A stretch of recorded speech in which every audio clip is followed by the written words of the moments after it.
As we reported earlier, lawmakers gathered in the nation's capital today to honor Arizona Senator John McCain.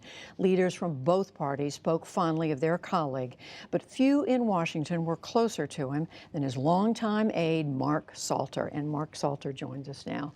Welcome. We're so sorry for your loss. Thank you. You were also known as his alter ego, Yeah. I think. Incredible outpouring for the senator this week, Mark Salter, from one end of the country to the other. Were you surprised by that? Yeah, a little bit. And the family's been very moved by it. Maybe an hour after his death was announced, we left Sedona for Phoenix, and the roads were lined already. There was a huge crowd at the top of his hill. People along the side of the interstate. Overpasses, signs, flags, hands on their hearts. Very touching. It was that way. Every time the motorcade moved through Phoenix, the streets were lined with people. They stood in line to pay their respects in the state capitol rotunda for hours and hours and hours in 105-degree temperatures. And you know, to the point where a number of the McCain children went down there at about 9 o'clock at night, and there were still 1,200 people in line. It was really very, very moving. You wrote a tribute to him this week in which, among other things, you said he was a romantic about his causes and a cynic about the world. What did you mean? Well, I think he saw the world as it was. He saw it with all its corruption and cruelty, and yet he believed that he was able to hold on to hope. And I think he had that capacity to believe that things could be made better, that the world could be made better. And I think he had that because he had experienced, the worst in human nature and the best in human nature in the very same experience when he was in prison in Vietnam. And it was just gave him a sort of resilience and even as I think I once worded it, to hold on to hope when hope is for fools. And that was really, I think, his great strength. There's so much written about of course, his time in a prison in Vietnam and how that shaped him. And in that letter that he wrote to the American people that was read after his death, he talked about his love of country.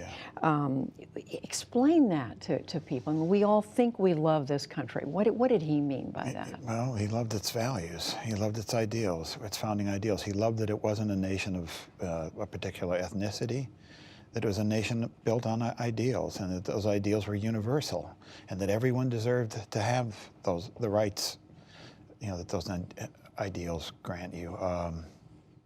And that's what he meant.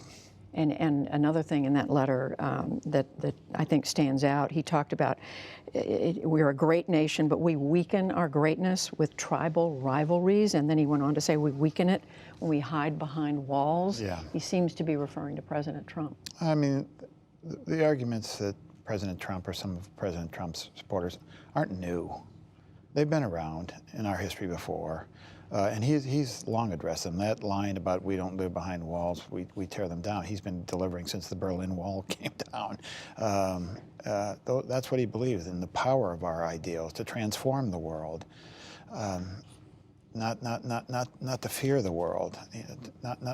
We're one race, one species of living being with more in common than we have apart. And how worried, you were in close contact with him throughout the last year since his cancer diagnosis. How worried has he been about that? He was concerned. I think that's clear from everything he said, but he believes we'll get past it and we'll be okay. He just knew that time was short for him. So there was he lived his life with an extraordinary urgency. He really did. I mean, he hurtled through life like no one I know, and so he always felt he wanted to get his funeral arrangements arranged, wanted to know where his papers would go, and all. Like he approached everything else in a great hurry, and he wanted to say as much as he could to the American people in the time he had left, which was a little over a year from his diagnosis. So he took when he thought his voice could be useful to be heard, he made sure it was. And it was reported this week that he spent time this past year planning these memorial services, that in effect sending more messages about who he was and what he wanted to say to the American people. What should we read in that? Because we know President Trump wasn't invited. Sure, yeah, and I wouldn't read it as a rebuke to any one person or anything like that. I would read it as this, that, as he had phrased it before, We have values in common, problems in common, and responsibilities to solve those problems in common. It doesn't matter if you're a Democrat or a Republican or a vegetarian or what his long joke they would make of things. That we all have a responsibility to do that. And in this country with so many different opinions, we can only make modest progress on our problem, but that's a magnificent achievement in a country of 325 million opinionated souls. Is that why, among other people, he has both President Obama, former Presidents Obama and President George W. Bush delivering eulogies tomorrow? That was very deliberate. It was his first idea for the funeral. He said, I want the two men that defeated me for the presidency to speak on my behalf. What are you going to miss the most about him? His humor, I think. He's a funny guy to be around. I'll miss hearing his voice. It's been in my head for a long time. I miss friendship.